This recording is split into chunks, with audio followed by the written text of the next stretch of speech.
What makes this particular situation novel is that Germany has declared in the middle of 2015 that they would in fact determine the claim of anybody who reached Germany.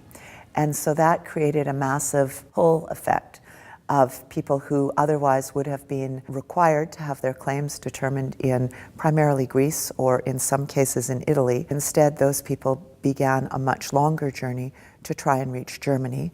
Germany is actually on the verge of depopulating, is in demographic decline. And there's also pretty sound economic evidence that an influx of population actually creates an increase in economic activity. So there are all sorts of reasons for a country to think that admitting people will have some flow-on effects that might be positive from an economic or cultural point of view at some point down the road.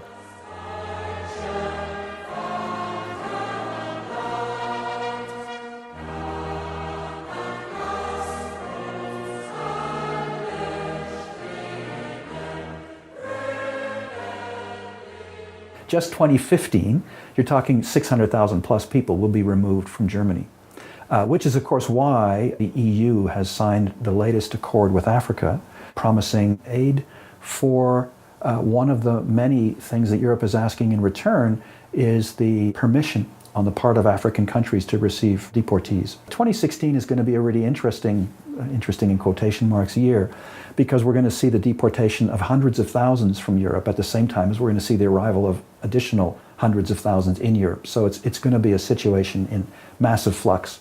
Nobody talks about that in the media. We just talk about, oh, Germany's getting so many asylum seekers, but we aren't talking about the fact that just like Canada, Germany has a process of deciding which of those asylum seekers are, quotes, convention refugees.